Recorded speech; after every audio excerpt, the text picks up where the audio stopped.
On this week's show, tag along as the robotics team prepares for a competition, go inside the dance studio with Isabelle Lee, and enjoy the festivities under the lights as Big Red football takes on the Blair Bucks. Lawrenceville's 10-minute newscast begins right now. From the studios inside the Lawrenceville School's historic Pop Hall, this is L10 with Aidan Duffy. Hello and welcome to this week's show.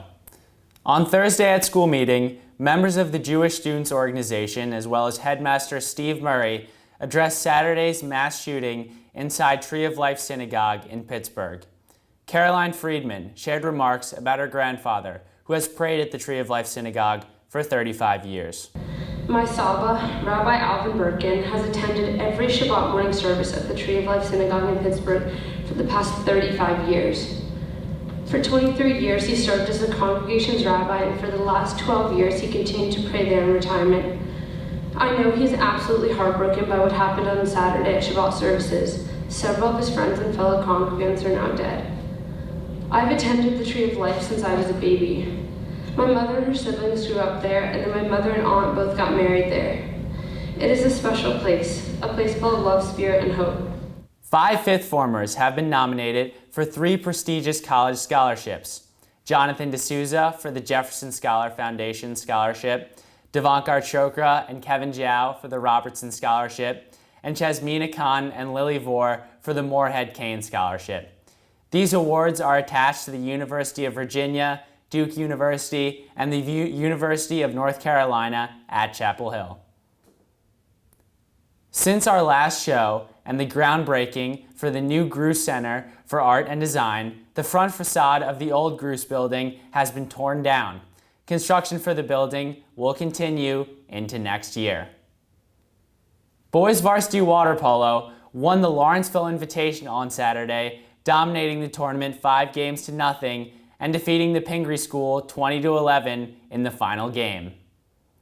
The girls varsity cross-country team captured another title on Wednesday at Mercersburg Academy.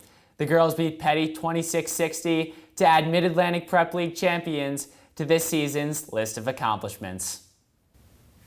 Last Saturday, Big Red Robotics competed at Qualcomm's Rover Ruckus. L10's head of photography, Christian Liu, talked to the team as they prepared for the competition. For the past week, Big Red Robotics has trained hard for Qualcomm's Rover Ruckus competition. I caught up with some of the members of the team to find out more about the process of making a robot and just how robotics competitions play out. Can you tell me a bit more about the robot design process? A variety of parts that are on our robot were made in the fabrication lab at Robotics.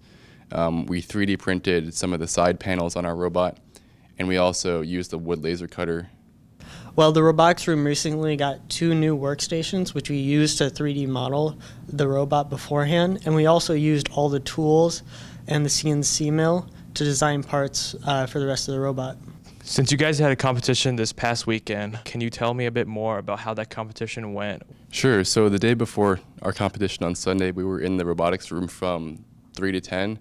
We were just making some final touches and further adjustments to the robot. And on the competition day, not everything went as expected. Our autonomous period didn't go that well because of some coding issues.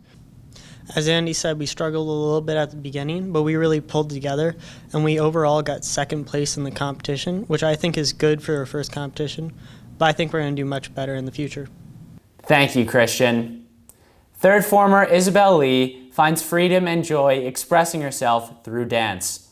We visited her in the dance studio and discovered the challenges she faces and the rewards she receives pursuing her art. I first started dancing when I was 3, and I didn't start competitively dancing when I was 10. I was in Shanghai, and I lived there my entire life. I really like ballet, and once I've started to get to know dance a little bit more, I did contemporary, modern, and jazz, but I still love ballet. 2 days before a competition, I got a tailbone injury, which made me semi-paralyzed, and I had to undergo that, and I had to go through that time which is really challenging because I didn't know if I really loved dance in a way that I wanted to continue being a professional.